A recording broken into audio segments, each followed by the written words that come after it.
Quadro Entrevista da Semana no ar, o assunto de hoje é sobre o setor florestal que tem se expandido em todo o Brasil. Mas existe mão de obra qualificada para atender a demanda dos produtores? Quem responde à pergunta é o Moacir Reis, que é presidente da Reflore MS. Como que está a situação, Moacir? Olha, a mão de obra hoje é um problema não só do Mato Grosso do Sul, mas é um problema a nível de Brasil. A gente sabe que no Brasil a gente tem leis trabalhistas severas que acaba dificultando muito a vida do empresário. Mas a qualificação existe hoje da mão de obra, né? Nós vemos aí o Senar, principalmente nessa área rural, qualificando mão de obra em diversas áreas. O Sebrae faz um trabalho bem interessante, o Senai também. Então a gente vê todo o sistema S envolvido nisso. E acredito que a gente tem que realmente se preparar, né? Depois da reforma trabalhista, de certa forma deu um pouco mais de segurança para os empresários, porque realmente existia um pouco até de excesso, na minha opinião, em algumas situações, mas a gente também sabe que existem algumas coisas também que o empresário está enganado. Então é uma situação muito delicada e o custo da mão de obra no Brasil cada dia é mais alto, né? O salário mínimo vem crescendo e a gente vê que a tendência das empresas é mecanizar. Né? Mecaniza por quê? Porque primeiro que não tem a mão de obra, e quando tem uma mão de obra, ela às vezes não está qualificada para o setor. A gente está vendo um trabalho sendo bem feito, mas a tendência que aconteceu nos últimos anos foi a mecanização, porque os grandes investimentos demandam muita mão de obra, né? E a mão de obra em alta escala é difícil qualificar ela, e isso vem acontecendo nos últimos anos.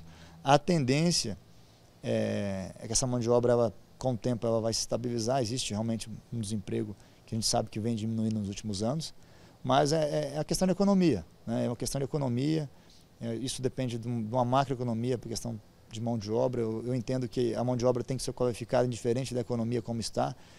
E aí o Brasil tem alguns passivos trabalhistas que a gente sabe que o produtor ele já está um pouco calejado desse assunto. Então, como eu falei, a tendência é que mecanize cada dia mais e a gente enxerga a mecanização com bons olhos para fugir de alguns passivos. Na área florestal, principalmente, se usa muita mão de obra, né? Plantio de eucalipto para pequenas propriedades praticamente usa muita mão de obra. E é uma mão de obra que muitas vezes vem de outras regiões, né? Vem muita mão de obra do norte do Brasil, do Nordeste, para atender os projetos florestais aqui na nossa região. Junto com a tecnologia, que é um caminho sem volta. Sem dúvida. O produtor ele tem que cada dia mais usar as máquinas. Hoje já tem a modernidade aí, equipamentos de alta precisão, praticamente tratores já trabalhando sem operador.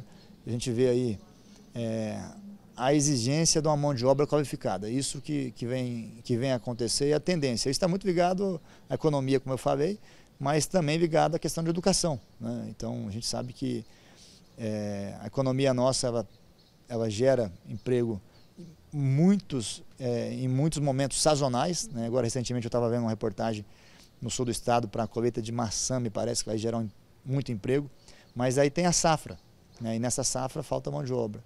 Aí na entre safra já dá uma parada. Então a gente tem essa mão de obra que ela é oscilante, né? Ela, de certa forma ela vem de fora e temos que realmente cada dia procurar novas tecnologias para poder qualificar a mão de obra e mecanizar para baixar custo. Essa é a visão do empresário hoje de forma geral. Muito obrigada, Moacir, pelas suas informações. E para você que está acompanhando essa entrevista, eu deixo o convite para você nos acompanhar também nas nossas redes sociais e na programação da Claro TV e na NET Canal 190. E sempre estar atento aqui no nosso site sba1.com. Até a próxima!